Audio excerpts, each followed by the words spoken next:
Muy buenos días, muchas gracias por la invitación, un gusto estar en Radio Sucre y a ustedes amigos Radio Escucha y cibernautas, gracias por su paciencia, buenos días. Muchas gracias, mi querido sociólogo, gracias por atendernos, don Santiago. Bueno, ya terminó todo, ahora sí podemos hablar no de encuestas, sino de números. ¿Cómo ve los números? Usted, mi querido Santiago, entra, no entra Lasso, entra, no entra Yaku, el primero definitivamente entra. ¿Cómo ve el asunto? Bueno, creo que llama mucho la atención dos candidaturas de lo que veníamos conversando. La una es la de Yacu Pérez, obviamente por su proximidad a la candidatura que se le veía sólida en segundo lugar, que era la de Guillermo Lasso, y la otra que llama mucho la atención es la candidatura de Javier Hervas, que como veíamos venía de cero. En la última medición que hicimos nosotros estaba ya con 7 y en los últimos días que, bueno, no alcanzamos a medir, tuvo un crecimiento bastante importante.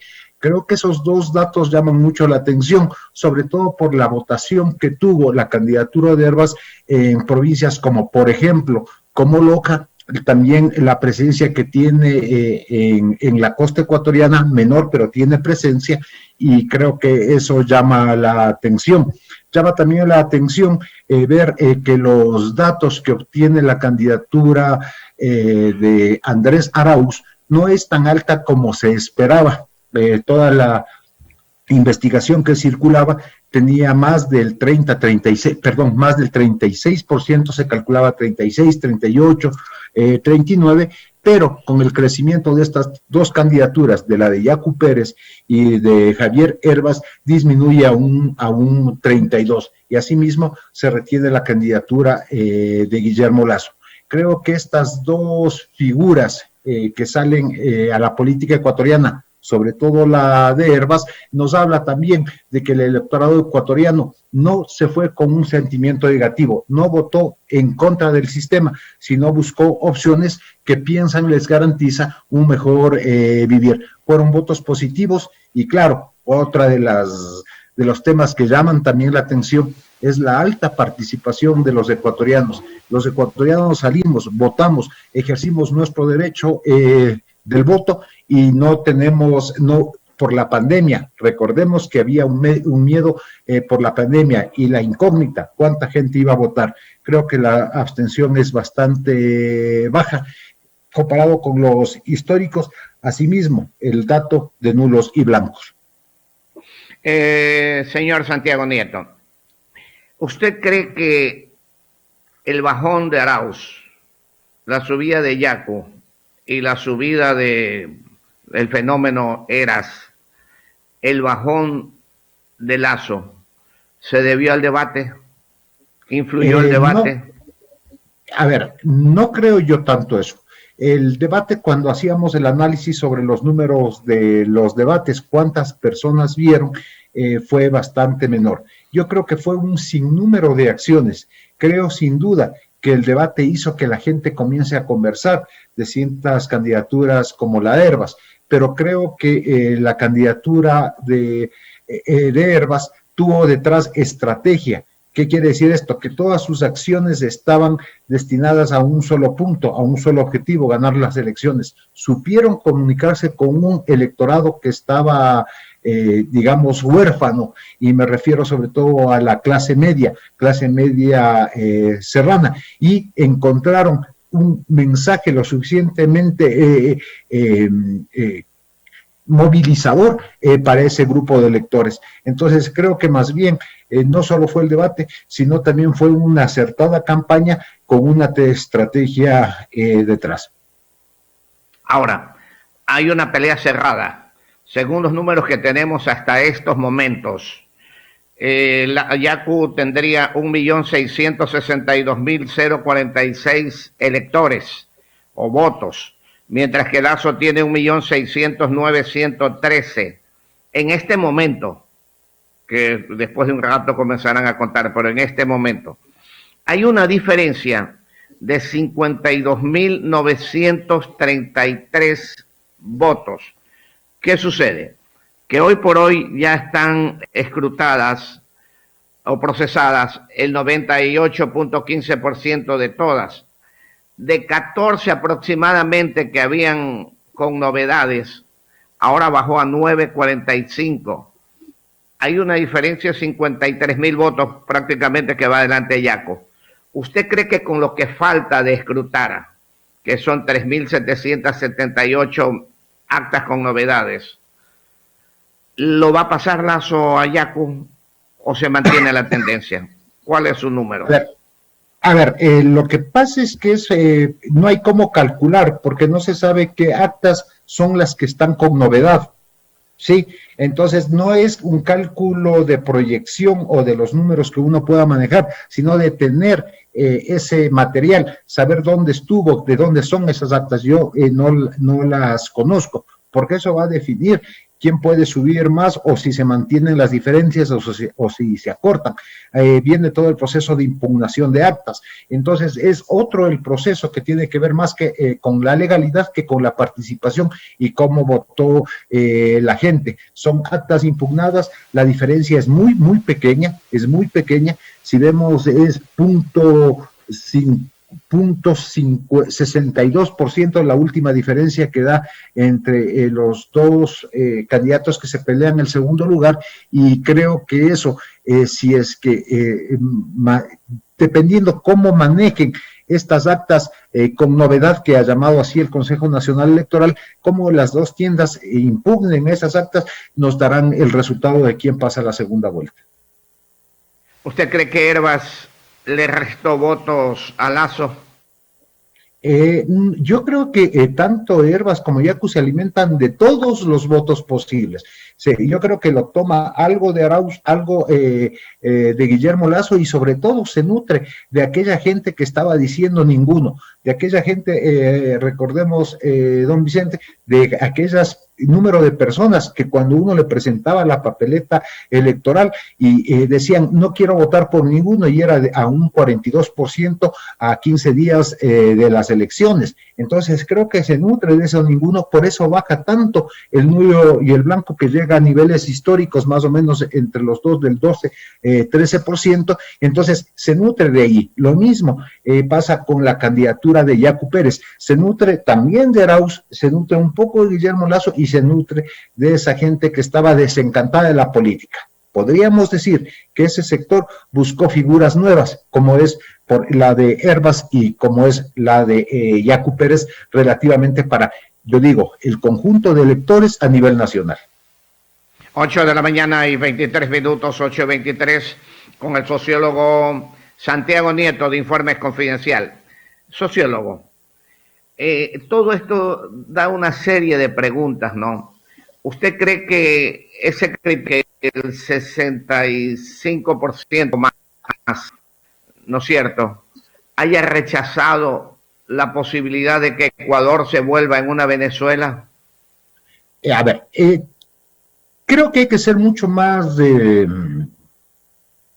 tinoso, digamos, con eso. Yo creo que los electores, muchos de esos electores no estuvieron en la dicotomía de correísmo o anticorreísmo, y es bien importante eso, porque lo señalamos, haber planteado la elección, muchas tiendas políticas, al haber planteado la elección desde un dilema que no tenía la gente, creo que le volvió hueco al mensaje. La gente no estuvo mucho en la bronca correísmo, anticorreísmo, pero creo que las nuevas figuras lo que sí nos dicen es que la gente votó por una figura nueva, por un cambio, y eso podemos decir con las cifras que tenemos que la gente sí estaba cansada de la política tradicional y estaba buscando algo nuevo que no se presentó en la papeleta, sino hasta el final, que la gente regresa a ver a estas dos candidaturas. Por eso, también recordemos que una candidatura fallida, como fue la del abogado Álvaro Noboa, contenía también un 14, un 15% sin haber entrado, digamos, formalmente a la papeleta electoral.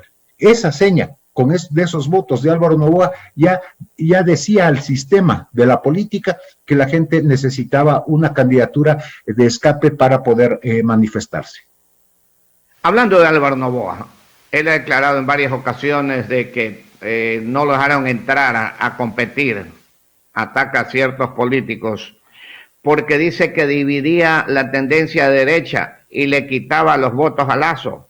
Sin embargo, hasta aquí, sin la participación de él, prácticamente Lasso está fuera.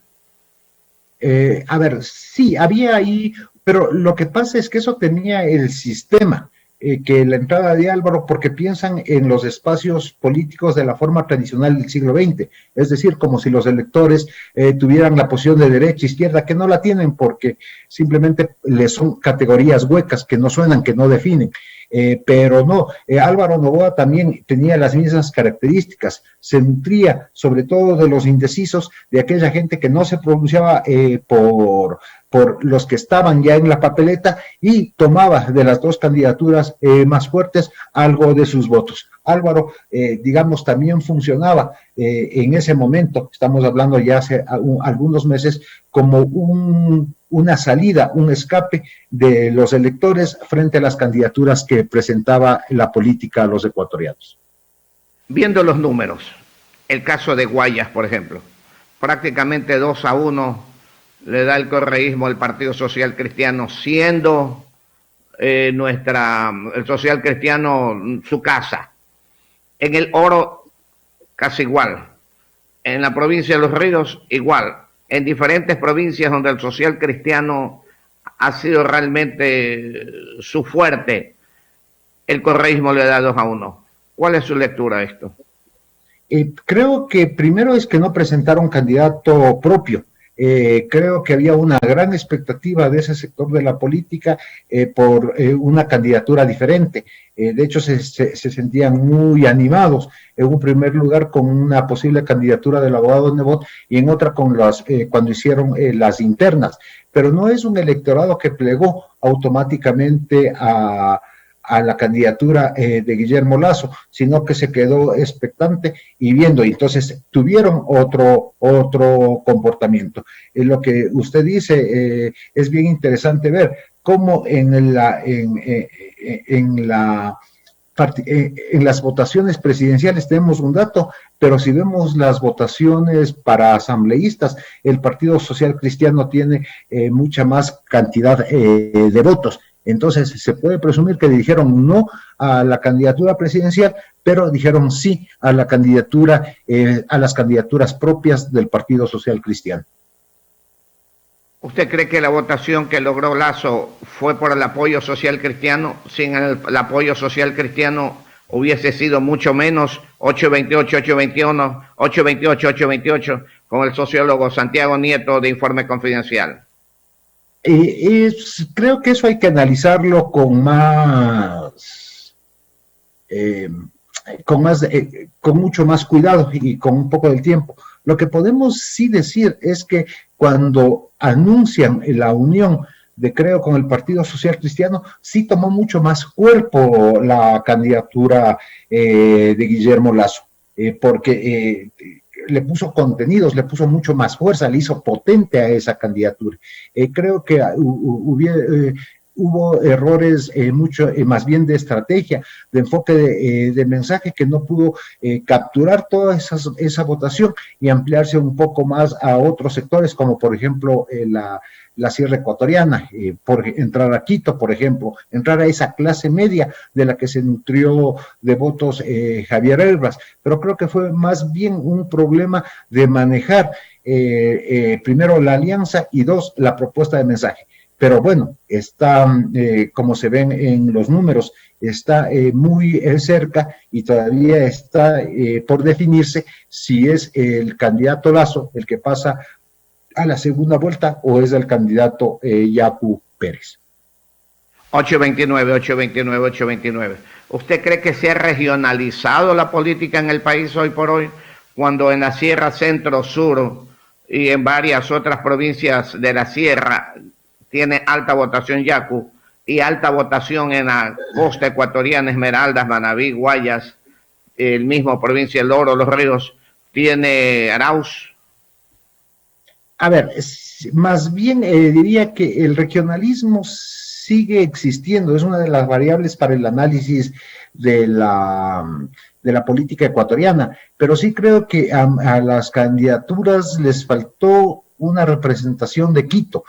Quito no estuvo representada en los binomios fuertes, candidaturas menores que sacaron muy poca votación, no lograron tampoco tomarse esa quiteñidad, y sí lo hizo Javier Herbas. Él se toma un montón de temas que le posibilitan el crecimiento. Creo que ese es un dato que, como digo, que hay que tomarlo mucho en cuenta, pero no se puede hablar de regionalización cuando se dice que ganó el movimiento de Rafael Correa, el Centro Democrático, digamos, en toda la costa. Era una tendencia que se venía dando, un estilo de liderazgo que escogieron esas provincias, y ya veíamos que esa votación podía ser o no fuerte. Creo que faltó potencia de la otra candidatura costeña, que digo, para tomarse digamos, ese sector del electorado que era la costa. Pienso que hubiese sido una candidatura, como por ejemplo la del abogado Nebot o la del abogado Novoa, hubiesen podido contener de mejor manera una votación costeña que busca un estilo de liderazgo un poco más potente. Hablando de la costa, con el sociólogo Santiago Nieto de Informe Confidencial, 8:31, 29 y las 9. Hablando de la costa, Manabí exclusivamente. Todos conocemos lo que pasó con la reconstrucción de Manabí en el correísmo. Y es donde saca casi el 50% el correísmo. ¿Por qué ese comportamiento de la ciudadanía? A ver, recordemos que toda la primera etapa del gobierno de Rafael Correa le dieron mucha personalidad a Manabí. La Constitución sale de Montecristi, la figura de Eloy Alfaro, es decir, no solo entró con obras, con digamos, los accesos viales, etcétera, sino también les dio personalidades. Entonces, al tomarle en cuenta, al darle personalidad, al ser un referente para el conjunto del país, de la nación, que es algo que hizo el correísmo, sobre todo en los primeros años de su primera presidencia, creo que de alguna manera es un recuerdo positivo que tienen los manavitas sobre esa tienda política. Pero hay una razón detrás, no es que es un voto sin sustento, hay una razón, y creo que es esto que acabamos de decir, un recuerdo positivo de la gestión del expresidente Rafael Correa en esa provincia. 27 minutos y las 9 de la mañana, el economista Osvaldo Calderón le tiene preguntas. 27 para las 9, economista. Gracias, licenciado. Saludos, Santiago.